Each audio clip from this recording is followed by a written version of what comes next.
जय हिंद दोस्तों, कैसे हैं आप लोग। Once again I welcome you all. मैं इंजीनियर अजय गुप्ता आप सभी लोगों का स्वागत करता हूं घटना चक्र के यूट्यूब प्लेटफॉर्म पे। दोस्तों, लास्ट टाइम पे हमने कंडीशनल सेंटेंस स्टार्ट लिया था।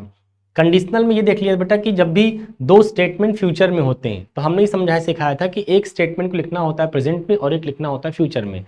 जो सेंटेंस प्रेजेंट कंडीशनल कंटेनिंग होते हैं, जो कंजंक्शन लगा होता है जिसमें बेसिकली उसमें कंडीशन लगी होती है, तो कैसे जानेंगे आप कौन सा सेंटेंस कंडीशनल है। एक तो तरीका है कि जिसमें कंडीशन लगी हो। कई बार क्या होता है कि इफ कनेक्टर नहीं होता तो कंडीशन शो नहीं होती। तो याद रखा करिए, जिस सेंटेंस में कंजंक्शन लगा होगा, जिस सेंटेंस में कंजंक्शन लगा होगा, बेसिकली उस सेंटेंस को हम क्या बोलते हैं, सबऑर्डिनेट क्लॉज या डिपेंडेंट क्लॉज। नाम कल याद करवाया था। तो सबऑर्डिनेटिंग क्लॉज हमारी होती है प्रेजेंट में और जो मेन क्लॉज होती है हमारी फ्यूचर में, राइट। एक सवाल करते हैं फिर हम लोग आगे बढ़ते हैं। मैंने एक सवाल लिखा आपके लिए। If you will not if you will not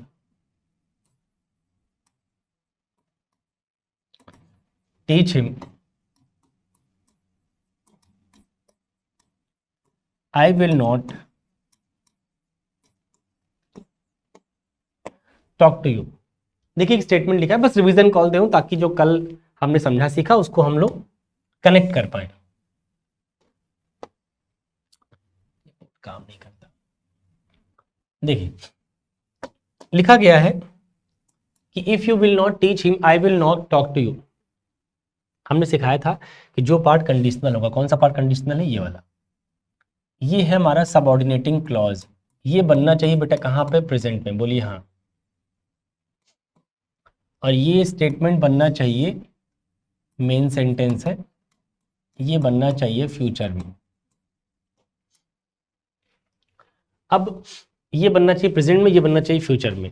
तो जो फ्यूचर में बनना चाहिए फ्यूचर में है और जो प्रेजेंट बनना चाहिए प्रेजेंट में नहीं है। तो प्रेजेंट कर लेते हैं इसको। कैसे करेंगे बेटा, प्रेजेंट के इंडेफिनिट में लिखना है तो विल गलत है, विल हटा के क्या लगा लेंगे, डू नॉट। क्योंकि प्रेजेंट के इंडेफिनिट में सेंटेंस में डू या डज नॉट यूज करते हैं।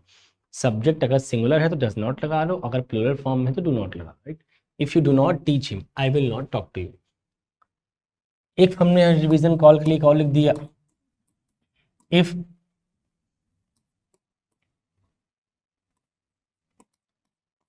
I will invite, I will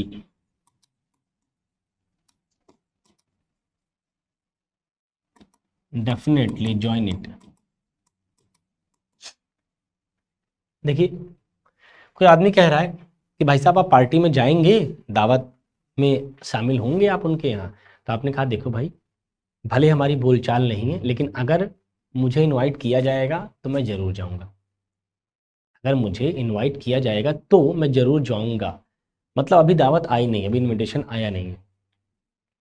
एक बात बताओ, जैसे अगर आप ध्यान से सेंटेंस को पढ़ें, अगर पढ़ पा रहे हैं तो ये है मेन सेंटेंस, बोलिए हाँ। ये है मेन सेंटेंस, होना चाहिए फ्यूचर में और माशाअल्लाह पहले से ही कहाँ पर है, फ्यूचर। और ये स्टेटमेंट है कंडीशन वाला, ये सबऑर्डिनेटिंग क्लॉज है, होनी चाहिए प्रेजेंट में और अनफॉर्चुनेटली ये प्रेजेंट में है नहीं, कहाँ है, फ्यूचर में। तो पहले तो एक गलती हो गई, तो पहले सही करते हैं, इसको विल हटाते हैं। विल हटा के पहले प्रेजेंट में कर लेते हैं। प्रेजेंट में हो गया, प्रेजेंट डेफिनेट। अब दिक्कत ये बिटाएगी कि जो आदमी ज्वाइन करने वाला है, आई विल डेफिनेटली ज्वाइन, मतलब ये पार्टी ज्वाइन करेगा। पार्टी जब ये ज्वाइन करेगा तो इनवाइट ये करेगा कि इसको किया जाएगा, इनवाइट इसको किया जाएगा। आई इनवाइट का मतलब आई लगेगा करने। एक बात बताओ, आप जब सब्जेक्ट लिखते हो और आप जब आगे वर्ब लिखते हो, इसका मतलब होता है कि यही आदमी इस काम को करेगा। लेकिन आपको पता है कि अगर यही आदमी इस काम को करेगा तो फिर यहाँ ये बात सही हो पाएगी, क्या आई इनवाइट करेगा? अगर आई इनवाइट करेगा तो आई ज्वाइन कैसे कर रहा है? इसका मतलब आई ज्वाइन करने वाला बंदा है, आई इनवाइट करने वाला बंदा नहीं है। इसका मतलब है कि ये इनवाइट ये नहीं कर रहा होगा बल्कि इनवाइट इसको किया जा रहा होगा। और सिखाया है कि अगर सब्जेक्ट खुद काम ना करे, खुद करता है तो एक्टिव वॉइस बोलते हैं, खुद ना करे बल्कि इसके ऊपर किया जाए तो इसी को बोलते हैं भैया पैसिव वॉइस। क्या बोलते हैं? पैसिव वॉइस बोलते हैं। सिंपल सी बात है। ये बात समझ में आ जाए कि हाँ सर आई तो नहीं करेगा बल्कि आई को किया जाएगा, तो बनेगा पैसिव वॉइस। किसके पैसिव वॉइस में? बनना प्रेजेंट में है तो प्रेजेंट इंडेफिनिट के पैसिव वॉइस में। और आपको पता है प्रेजेंट इंडेफिनिट के पैसिव वॉइस में इज एम आर आता है, तो आई के साथ क्या आएगा, एम, तो क्या हो जाएगा, आई एम इनवाइटेड। अब ये सेंटेंस सही हो कि if I am invited I will definitely join it. यदि मुझे इनवाइट किया जाएगा तो निश्चित तौर पर मैं ज्वाइन करूंगा। इफ आई एम इनवाइटेड, यदि मैं इनवाइट मुझे किया जाएगा तो आई विल डेफिनेटली ज्वाइन इट, मैं पक्का ज्वाइन करूँ। तो पहले समझने की गलती कहाँ थी, पहले गलती थी फ्यूचर में लिखा था, दूसरी गलती ये थी बेटा कि ये एक्टिव वॉइस में लिखा था जबकि इसको होना चाहिए पैसिव वॉइस में। कैसे पता लगा, चूंकि आई इनवाइट करने वाला बंदा नहीं है बल्कि आई पार्टी ज्वाइन कर रहा है, इसका मतलब इसको इन्विटेशन दिया जाएगा तो ज्वाइन करेगा। तो इनवाइट किया जाएगा इसको, तो पैसिव बनाओ, पैसिव बनना उसी प्रेजेंट में ही है, तो प्रेजेंट के इंडेफिनिट के पैसिव वॉइस में इज एम आर आता है, ये बात अगर जानते हैं ठीक, वरना आगे बता दिया जाएगा। तो if I am invited I will definitely join it. फिर लास्ट टर्न पे हमने एक बात और सिखाई थी, समझाई भी थी बढ़िया से, काफ़ी डिटेल में चर्चा हुई, उसके आगे हम लोग आज पढ़ेंगे, बट फिर भी एक रिवीजन कॉल के तौर पर दे ही सकता हूँ मैं। वो ये कि भैया इफ को गायब करके शुड यूज कर लेते हैं, इसकी जगह पे हालांकि दिखेगा नहीं,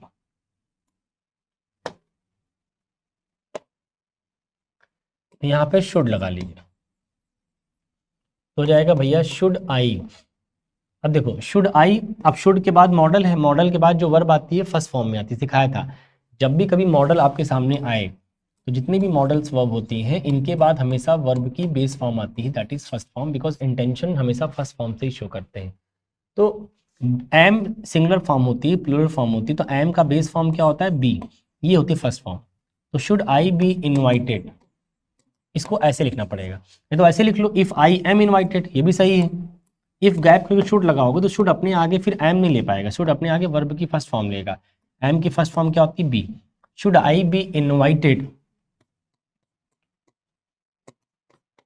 आई विल डेफिनेटली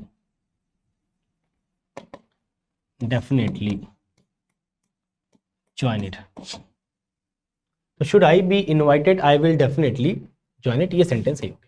तो ऐसे भी कर सकते हैं, कोई दिक्कत वाली बात नहीं।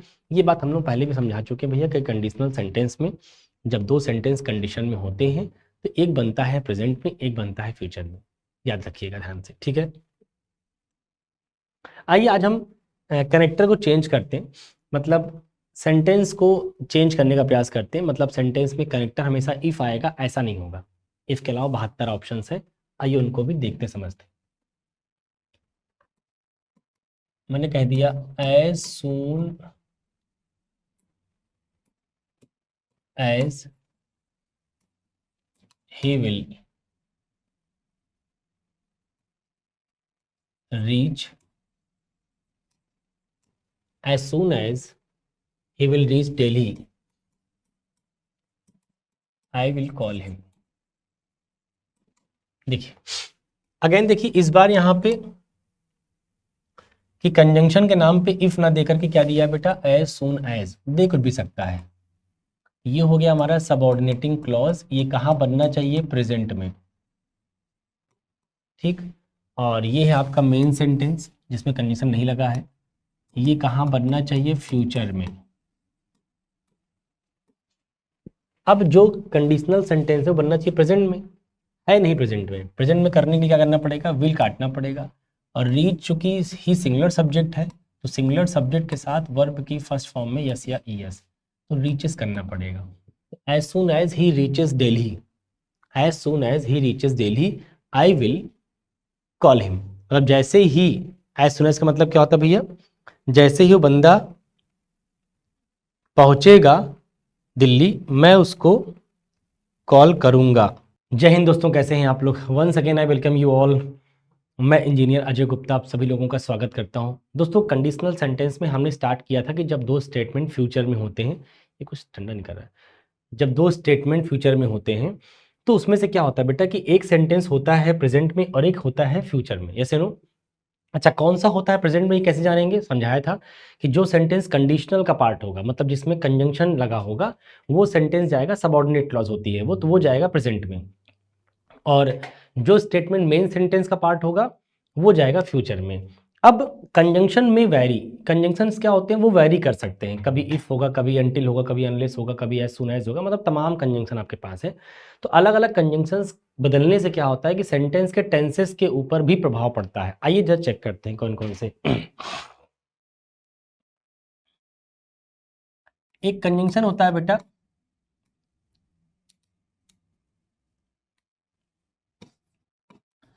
एज लॉन्ग एज, और एक होता है बाई द टाइम। ठीक है, एज लॉन्ग एज कब लगाना है? जब आपको कॉन्टिन्यूटी दिखानी है। बाय द टाइम कब लगाना है? जब आपको एंडिंग दिखानी है। अगर कभी आपको कंटिन्यूटी दिखानी है तो एज लॉन्ग एज के साथ जाएंगे, कभी एंडिंग दिखानी हो तो बाय द टाइम के साथ जाएंगे। अच्छा, दोनों की मीनिंग वही है। अगर हिंदी मीनिंग चाहते हैं तो हिंदी मीनिंग दोनों की जब तक की है, मतलब दोनों हिंदी में एकदम सेम है। एज लॉन्ग एज जब तक की, एंड बाय द टाइम जब तक की, दोनों की हिंदी मीनिंग सेम है। वो कंटिन्यूटी शो करता है, ये एंडिंग शो करता है, इसमें कोई अंतर नहीं। जब दोनों की हिंदी मीनिंग सेम है तो सवाल तो उठेगा कि सर हाँ, अगर दोनों का मीनिंग ही सेम है तो कैसे हम जानेंगे कि एज लॉन्ग एज लगाना है और कैसे हम जानेंगे कि बाय द टाइम लगाना है? तो मैंने इसके लिए क्या बताया कि अगर कभी लगे कि ये जब तक की दैट जो हिंदी मीनिंग है, ये इस मीनिंग में अगर कंटिन्यूटी शो करना है तो फिर एज लॉन्ग एज के साथ जाओ। वही मीनिंग अगर एंडिंग शो कर रही है तो बाय द टाइम के साथ जाओ। अब इसको जरा एग्जांपल में अप्लाई करके देखते हैं, क्या आप इसको सेंटेंस में इंप्लीमेंट कर पा रहे हैं। मैंने कहा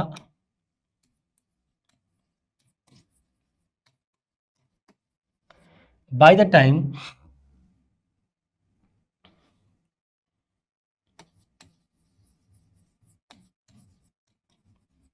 corruption remains in the country, by the time corruption remains in the country, it will not develop. By the time corruption remains in the country, it will not develop. कह रहे हैं कि जब तक कि इस देश में भ्रष्टाचार रहेगा, जब तक इस देश में भ्रष्टाचार रहेगा, इट विल नॉट डेवलप, ये डेवलप नहीं हो पाएगा। ये मीनिंग है, जब तक कि इस देश में भ्रष्टाचार रहेगा, बाय द टाइम मतलब जब तक कि corruption remains in the country. अब देखो इस सेंटेंस के अंदर जो कंडीशनल पार्ट है, मतलब जो सबऑर्डिनेटिंग क्लॉज है, वो ये है, ये सबऑर्डिनेटिंग क्लॉज है। बनती कहाँ पे है बेटा? प्रेजेंट में। अब देखो कहाँ बनी है? प्रेजेंट में ही बना है। देखो प्रेजेंट में लिखा हुआ है इंडेफिनिट में। ये है बेटा मेन सेंटेंस। तो मेन सेंटेंस डियर कहाँ होता है? फ्यूचर में। और देखो लिखा कहाँ पे है? फ्यूचर में ही लिखा है। तो मीनिंग हमने कहा लिखा जाता है प्रेजेंट में, मीनिंग कहाँ रहता है? फ्यूचर में। क्योंकि दोनों सेंटेंस होते फ्यूचर के, लिखते प्रेजेंट में हैं, तो मीनिंग क्या हो जाएगी? जब तक कि भ्रष्टाचार रहेगा इस देश में, इट विल नॉट डेवलप, ये डेवलप नहीं करेगा, इसका विकास नहीं हो पाएगा। भाई करप्शन अगर किसी देश में रहेगा तो जाहिर सी बात है कि आप डेवलप नहीं कर पाएंगे।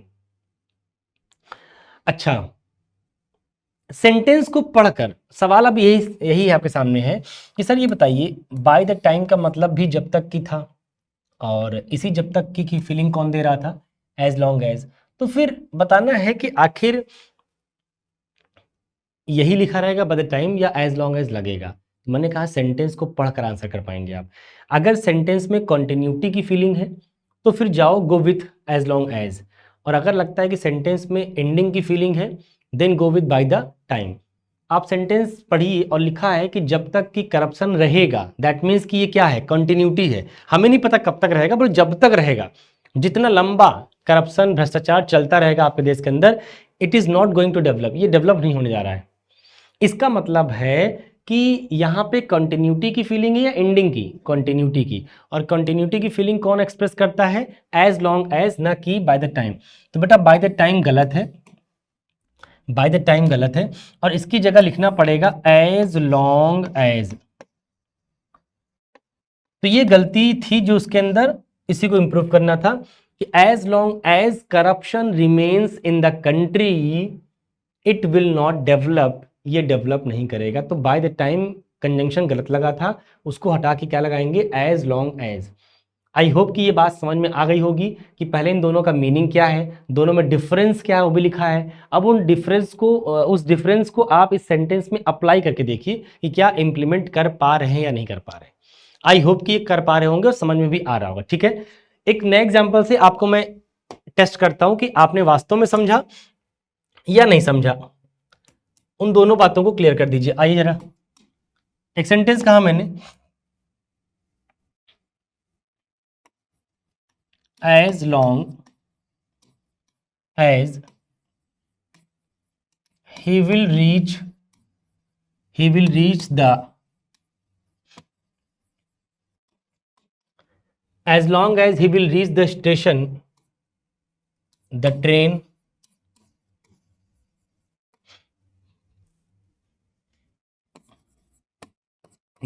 will departure।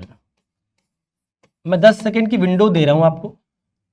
I am just giving you 10 second to 20 second to think about this sentence, that what is the error in this sentence. Basically आप इस सेंटेंस को पढ़कर क्या समझ पा रहे हैं कि सेंटेंस में क्या एरर है।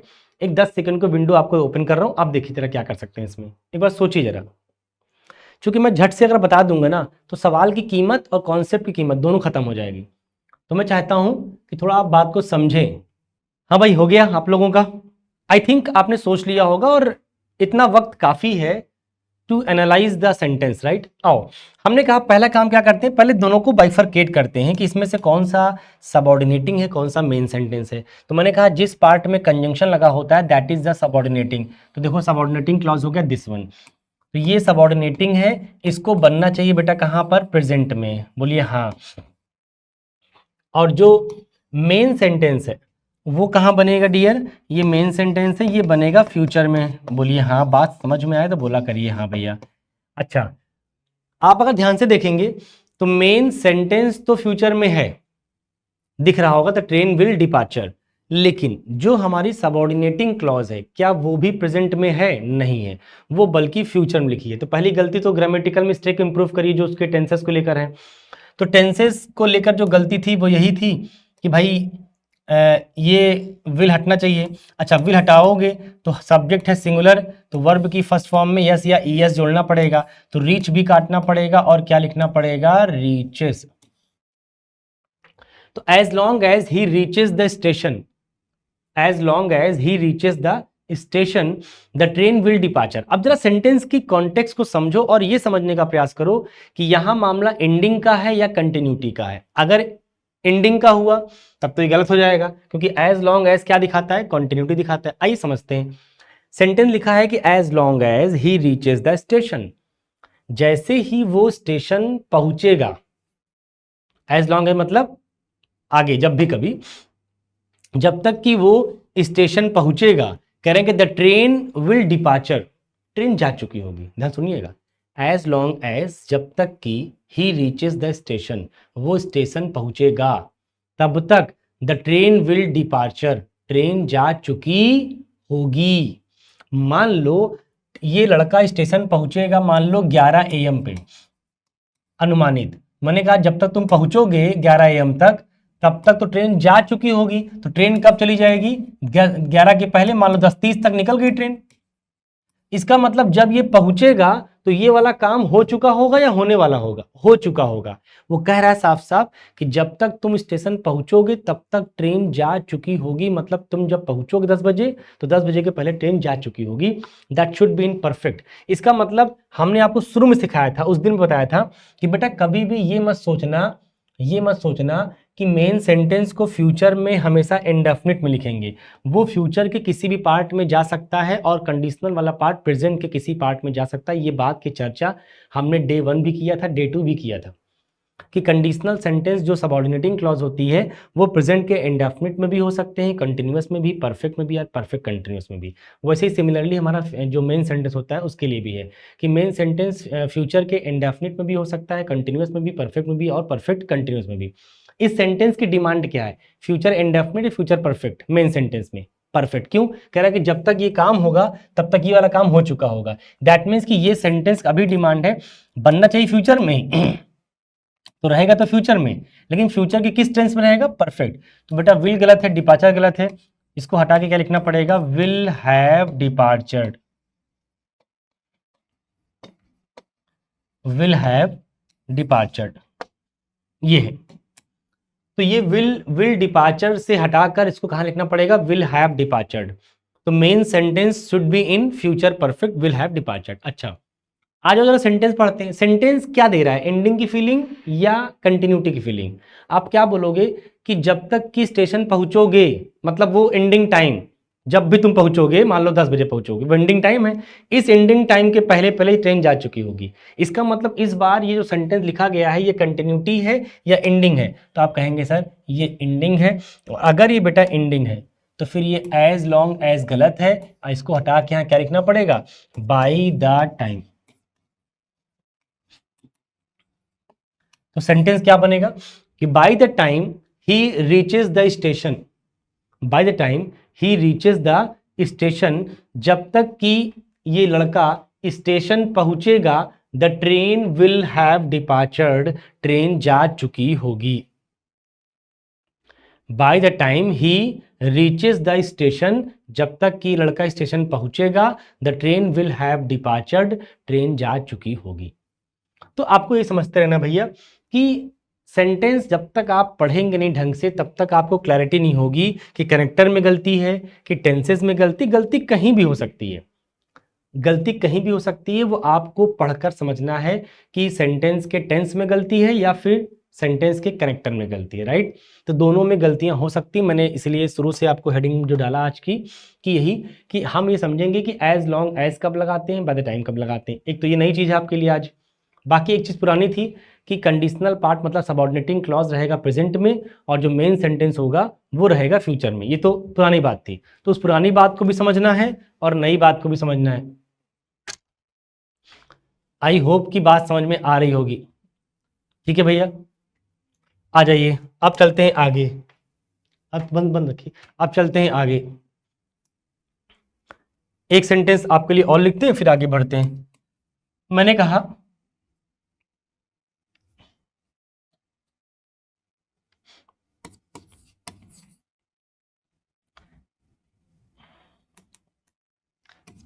as long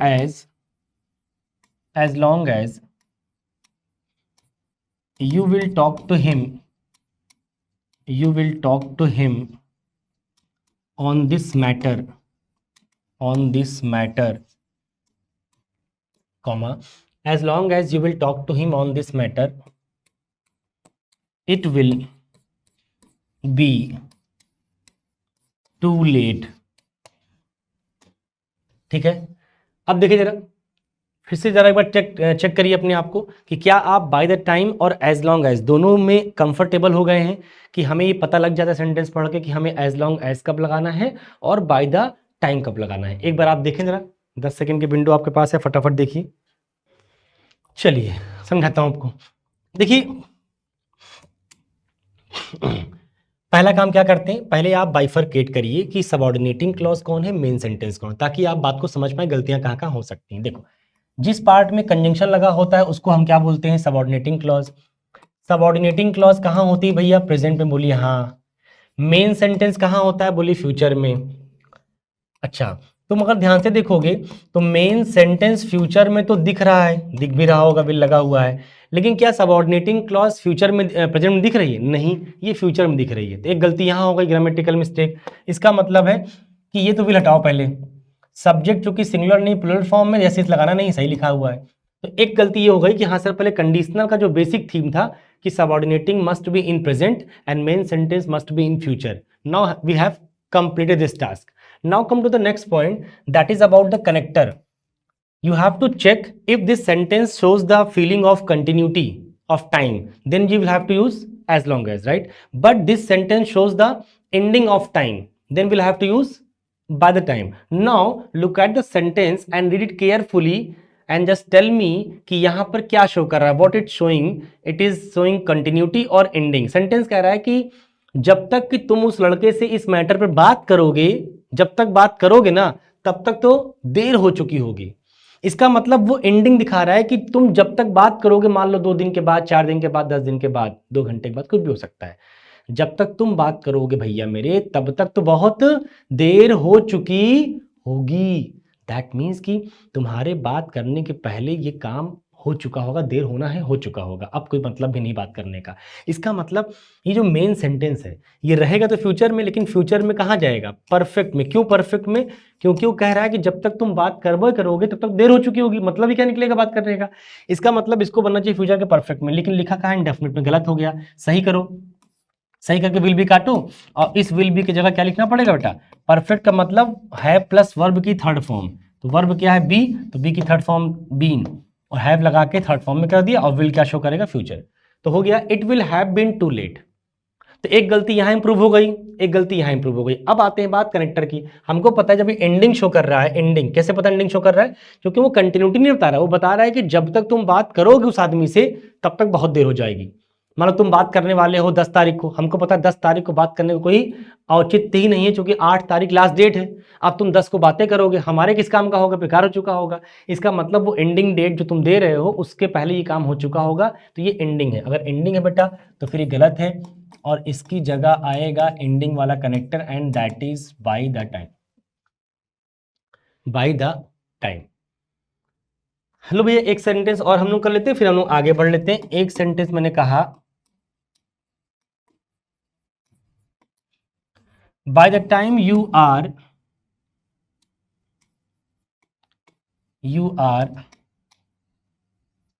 loyal to me, loyal to, by the time you are loyal to मी,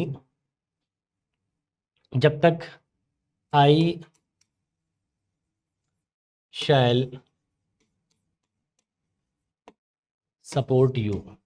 ये है, कह रहा है कि by the time you are loyal to me I shall support you, जब तक कि आप मेरे प्रति लॉयल रहेंगे। By the time you are loyal to me, जब तक कि आप मेरे प्रति लॉयल रहेंगे तब तक मैं आपका समर्थन करूंगा। भाई किसी ने कहा कि सर आप मेरा साथ देंगे नहीं देंगे? मैंने कहा भाई देख, मेरा साथ देना इस बात पर निर्भर करता है कि तुम मेरे प्रति कितना लॉयल हो, तुम मेरे प्रति कितना ईमानदार हो। तो मैंने कहा कि भाई देखो, जब तक तुम मेरा साथ, तुम मेरे प्रति लॉयल रहोगे, ईमानदार रहोगे, कोई घपला नहीं करोगे, तब तक निश्चित तौर पर मैं आपका समर्थन करूंगा, सपोर्ट करूंगा। तुम बताओ तो ये क्या दिखा रहा है, कंटिन्यूटी या एंडिंग? कंटिन्यूटी। अगर कंटिन्यूटी दिखा रहा है बेटा तो फिर कंटिन्यूटी के लिए क्या लगाते हैं? बाय द टाइम या एज लॉन्ग एज। तो आप कहेंगे सर एज लॉन्ग एज। कह रहा है कि जितने जितने साल, जितने दिन, जितने घंटे, महीने तुम लॉयल रहोगे। देखो ये सबऑर्डिनेटिंग क्लॉज है। सबऑर्डिनेटिंग क्लॉज कहाँ बनती है? प्रेजेंट में। देखो प्रेजेंट में लिखी भी हुई है। मेन सेंटेंस कहाँ बनता है? फ्यूचर में। देखो फ्यूचर में लिखा भी हुआ है। तो जो बेसिक कंडीशन है वो तो हमेशा फुलफिल रहेगी। तो एडिशनल आपने सीखा कि कैरेक्टर का इस्तेमाल कैसे करते हैं, बाकी तो बेसिक प्रॉब्लम थी, तो हमने लास्ट टर्न पे करा दिया था। ठीक है, आइए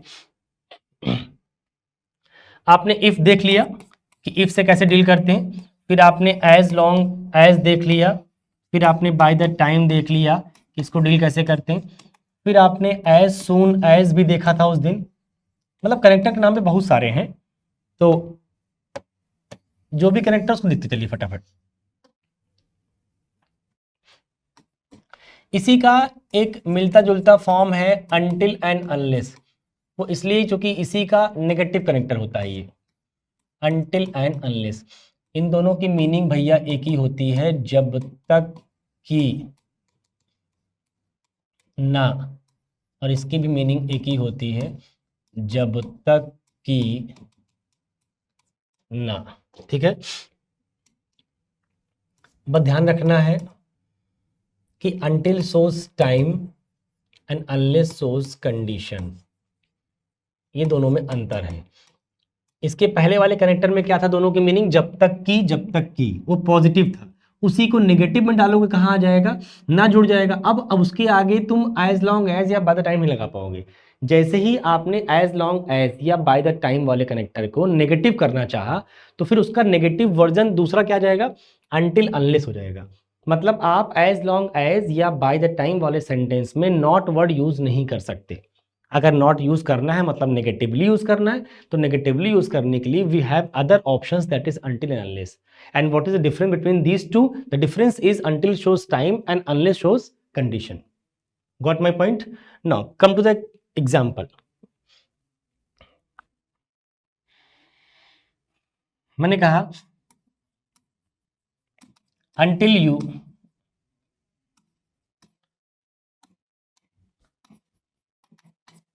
you will not work hard, you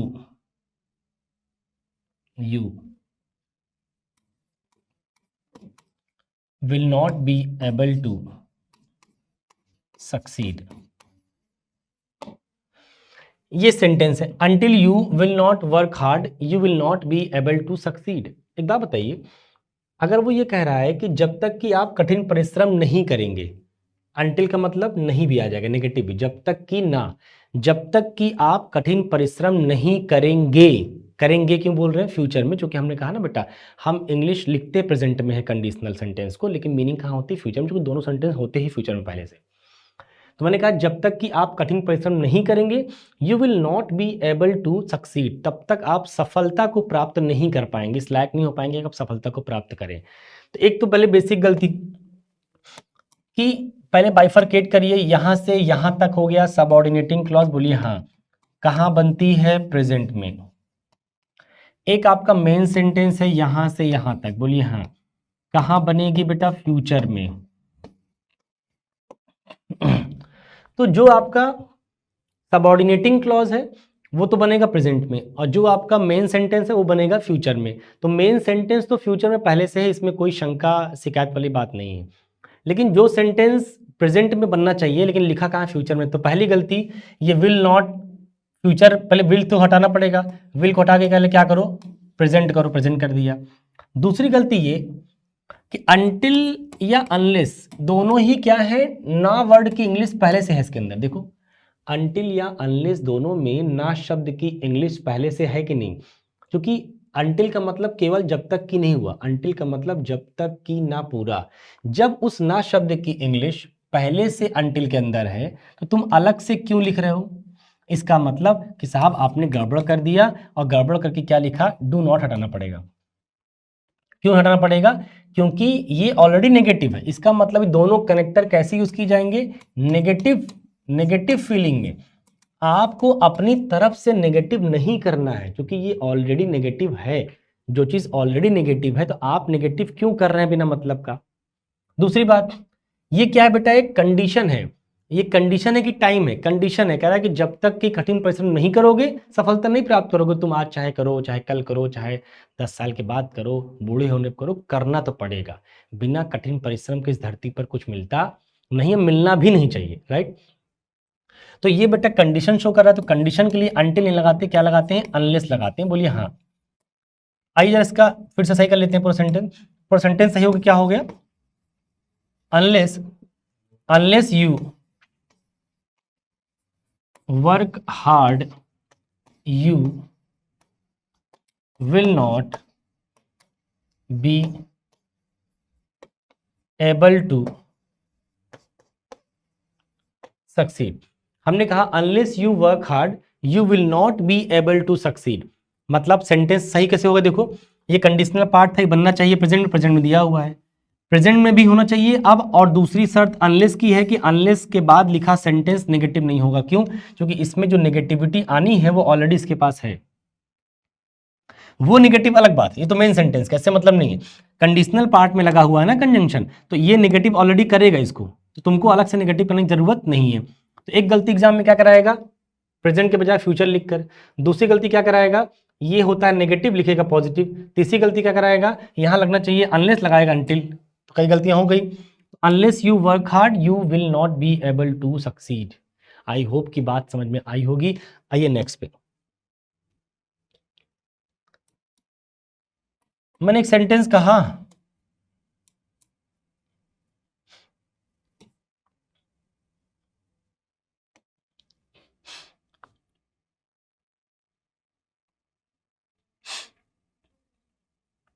do not do not open the booklet, do not open the booklet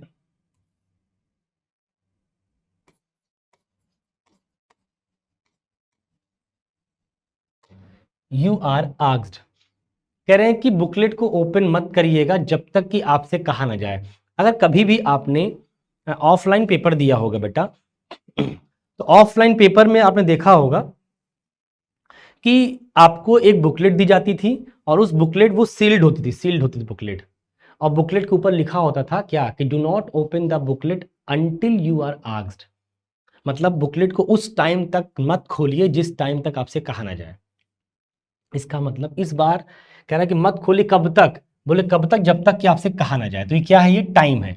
अगर टाइम है तो टाइम के लिए कनेक्टर क्या लगाओगे, अंटिल। और नेगेटिव में है, नेगेटिव देखो क्या इसकी मीनिंग क्या होगी, जब तक कि आपसे कहा जाए कि जब तक कि आपसे कहा ना जाए, कहा ना जाए। तो उस ना शब्द की इंग्लिश ऑलरेडी इसके अंदर है, आपको अलग से यहाँ नॉट वर्ड की यूज करने की जरूरत नहीं है। तो आप बोलेंगे do not open the booklet, ये मेन सेंटेंस है बेटा। इस बार मेन सेंटेंस मैंने पहले लिखा है, तो मेन सेंटेंस होना चाहिए फ्यूचर में, और फ्यूचर में ही है, परेशान मत होइएगा, क्योंकि ये इंपरेटिव सेंटेंस है। क्या है, इंपरेटिव सेंटेंस है। इंपरेटिव सेंटेंस लिखते भले प्रेजेंट टाइप का आपको दिख रहा होगा डू नॉट वगैरह, ये हमेशा फ्यूचर मोड दिखाते हैं सेंटेंसेस को। फ्यूचर मोड में इसके सेंटेंस होते हैं, क्यों, क्योंकि आप जब भी बोलोगे गो देयर, तुम चले जाओगे तुरंत, तुम जाओगे कब, अगले पल के बाद, मतलब वो पल, अगला पल क्या हो गया, फ्यूचर हो गया। तो गो देयर का मतलब फ्यूचर मोड होता है सेंटेंस का, इंपरेटिव। तो do not open the booklet until you are asked, और ये है आपका सबऑर्डिनेटिंग क्लॉज, और सबऑर्डिनेटिंग क्लॉज बेटा होती है प्रेजेंट में, बोलिए हाँ, और प्रेजेंट में लिखा भी है, देख लीजिए। तो एक गलती वहां हो सकती थी फ्यूचर में लिखकर, दूसरी गलती हो सकती थी नेगेटिव वर्ड यूज करके, तीसरी गलती अनटिल की जगह अनलेस लिखकर।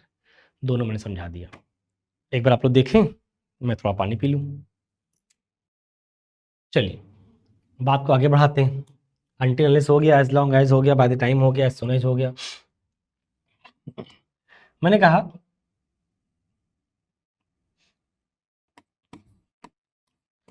Before you will reach home, before you will reach home, your mom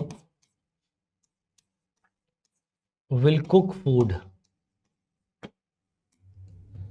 एक बार जरा ट्राई करिए आप इस सेंटेंस को, अगर आप बनाते तो कैसे बनाते, और इसको हम सही माने कि ये इंग्लिश में सही लिखा हुआ है या कोई गलती है।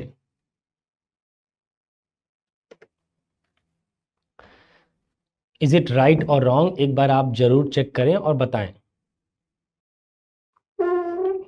फटाफट देखिए आप लोग।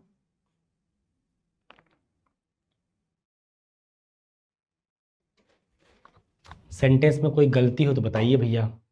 आई थिंक आपने पढ़ लिया होगा, समझ भी लिया होगा, और पकड़ भी लिया होगा कि गलती क्या है। गलती तो है बेटा, और आपको अगर दिख रही तो बहुत अच्छी बात है, नहीं दिख रही तो गड़बड़ है।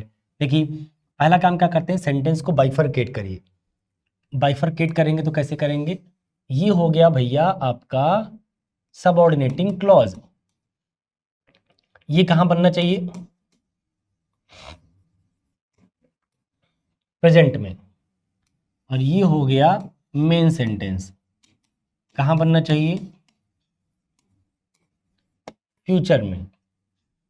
देखिए so before you will reach home, before you will reach home बनना चाहिए प्रेजेंट में, और बना कहाँ पे है, फ्यूचर में। पहली गलती, तो पहले फ्यूचर को प्रेजेंट करो, कैसे करोगे बेटा, विल काट के, तो सब्जेक्ट के बाद वर्ब की फर्स्ट फॉर्म। ये बनना चाहिए फ्यूचर में, और फ्यूचर में ही है। Now come to the point, वो कह क्या रहा है अभी समझ लो। वो कह ही रहा है कि बिफोर यू रीच होम, तुम्हारे घर पहुंचने के पहले। इसका मतलब तुम घर जा रहे थे, तो मैंने कहा भाई तुम अभी निकल रहे हो घर, और तुम्हारा घर यहाँ से इतना दूर पर है, तो इसका मतलब तुमको 1 घंटे लग जाएगा।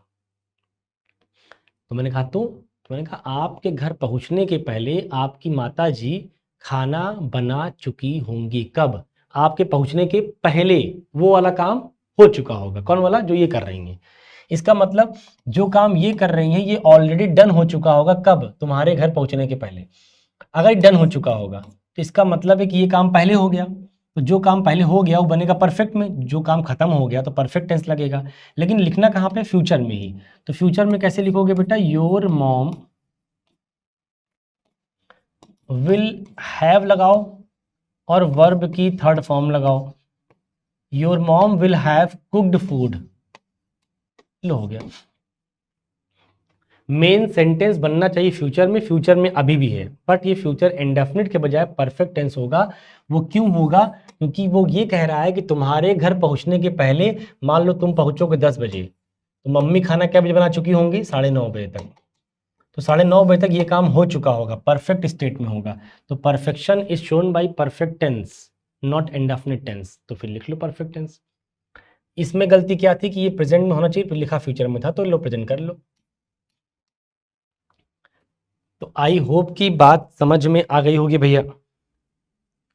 अच्छा, आप लोग सोच उच पाते हैं कि नहीं भाई कि सेंटेंस में गलती है तो कैसे है, क्यों है? ये गलतियां आप सोच पा रहे हैं कि नहीं पा रहे हैं भाई? आ जाओ।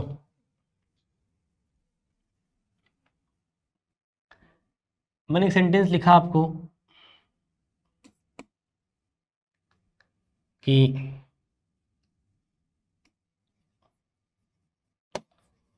when he will come to me,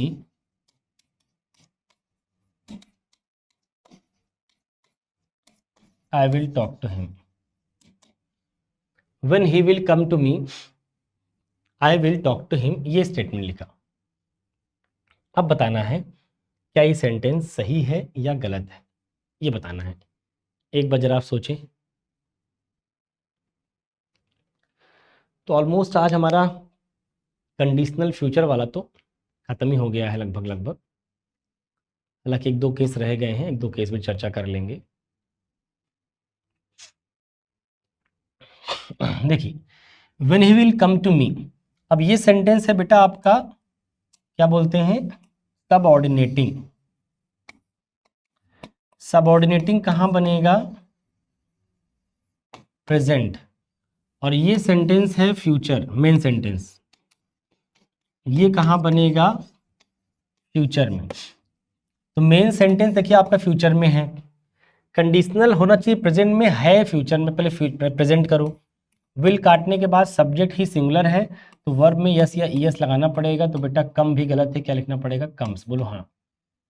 तो जाएगा when he comes to me, meaning कहाँ निकालेंगे, फ्यूचर में, कि जब ये लड़का मेरे पास आएगा, I will talk to him, तो मैं इससे बात करूँ। When he will come to me, when he comes to me, I will talk to him. आ जाओ भाई। देखिए, we use indefinite in both parts when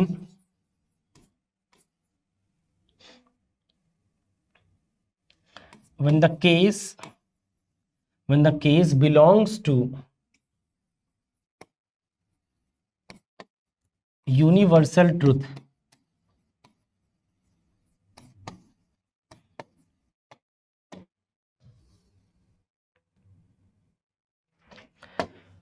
so we use indefinite in both parts when the case belongs to universal truth। अभी आपने देखा जो conditional पढ़ रहे थे कि हम उन दोनों में से किसी एक को बना रहे थे प्रेजेंट में और किसी एक को बनाते थे फ्यूचर में। अब मैं ये कह रहा हूं कि हम दोनों को इंडेफिनिट ही बनाएंगे, इंडेफिनिट ही बनाएंगे। कब, अगर वो केस यूनिवर्सल ट्रुथ को बिलोंग करता है। तो फॉर एग्जाम्पल मैंने कहा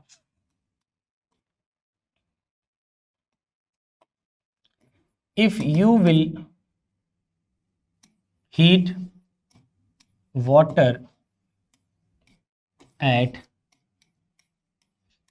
100 डिग्री सेल्सियस,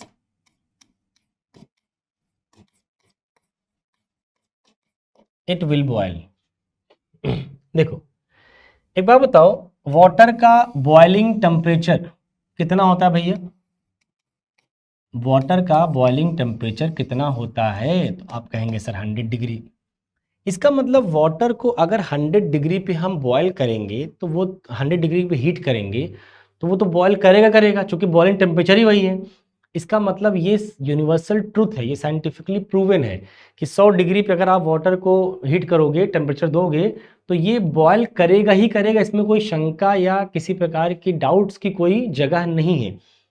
इसका मतलब है कि if you will heat water at 100 degree Celsius it will boil.